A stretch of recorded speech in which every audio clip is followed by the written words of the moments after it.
இப்போ ஆளுங்கட்சியில் இருக்கிறவங்க எல்லாரும் ஆட்சி பண்ணிகிட்டு இருக்காங்க, அத்தனை பேரும் தலையை டொயினுக்கு தொங்க போட்டுக்க, இல்லை தலையெல்லாம் நிமிரவே கூடாது, வெக்கப்பட்டு தலை குனியணும் அப்படின்னு ஒருத்தர் பேசியிருக்கார். யார் அவர்?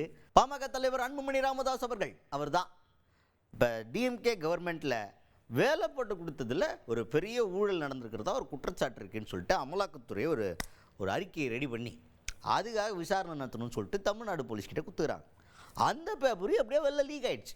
இப்போ இந்த பிரச்சனை இது ஏதாவது நடவடிக்கை எடுத்தாங்களான்னா எடுக்கல.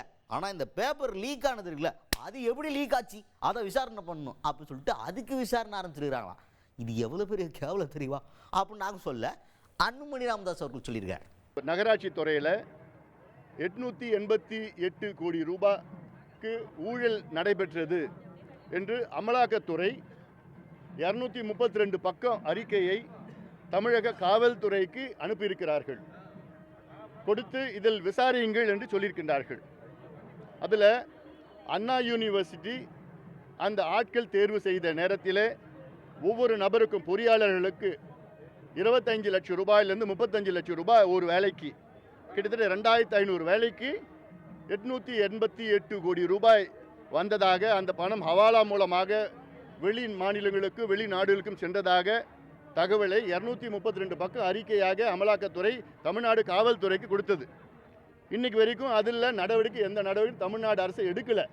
ஆனால் என்ன பண்ணிட்டாங்கன்னா, இந்த செய்தி எப்படி வெளியில் போச்சுன்னு அதுக்கு ஒரு விசாரணை, அமலாக்கத்துறையிலேருந்து இந்த செய்தி அந்த அறிக்கை எப்படி வெளியில் போச்சுன்னு அதுக்கு ஒரு சிபிசிஐடி விசாரணை. எல்லாம் வெக்கக்கேடுயா, எல்லாம் தமிழ்நாடு ஆட்சியாளர்கள்லாம் வெட்கி தலையை குனியணும். அதுக்கு அடுத்தது இப்போ எல்லாருக்குமே தெரிஞ்சது, நம்ம கனிமொழி அம்மையார் அவர்கள் டாஸ்மாக்கு எதிர்ப்பு தெரிவித்து எப்படிலாம் குரல் கொடுத்தாங்கன்னு சொல்லிட்டு தமிழ்நாட்டில் விதவைகள் அதிகமாகினுங்கிறாங்க டாஸ்மாகால், அதை தயவு செஞ்சு மூடணும்னு சொல்லிட்டு எதிர்கட்சியாக இருக்கும்போது பயங்கரமாக பேசியிருந்தாங்க.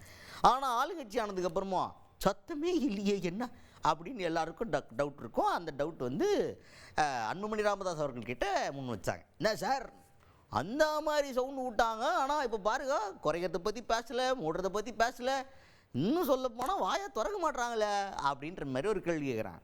அதுக்கு அன்புமணி ராமதாஸ் அவர்கள் என்ன சொல்கிறாருன்னா, திமுகனாவே அப்படி தான்ப்பா, அப்போ ஒன்று சொல்லுவாங்க இப்போ ஒன்று சொல்லுவாங்க, அவ்வளோதான், இதில் என்ன பெருசா, திமுகவுக்கு வேறு என்ன, தேர்தலுக்கு முன்னாடி சொல்கிறது ஒன்றா இருக்கும், தேர்தலுக்கு அப்புறம் சொல்கிறது ஒன்றா இருக்கும், அவ்வளோதான் ஈஸி அப்படின்ற மாதிரி ரொம்ப அழகாக எக்ஸ்பிளைன் பண்ணியிருக்காரு அன்புமணி ராமதாஸ் அவர்கள். கனிமொழி அவர்கள், நாடாளுமன்ற உறுப்பினர் கனிமொழி அவர்கள் கடந்த காலத்தில் எதிர்க்கட்சியாக இருந்த நேரத்தில் டாஸ்மார்க்கை எதிர்த்து எத்தனையோ போராட்டங்கள் நடத்தினார்கள். அது நியாயமான முறையில் நடத்தினார்கள். டாஸ்மாக் கடையை மூட வேண்டும். கடந்த சட்டமன்ற தேர்தல், இந்த சட்டமன்றத்தில், அதுக்கு முன்பு சட்டமன்ற தேர்தலுக்கு முன்பு நாங்கள் ஆட்சிக்கு வந்தால் முதல் கையெழுத்து பூரண மதுவிலக்கை கொண்டு வருவோம் என்றெல்லாம் வசனம் பேசினார்கள்.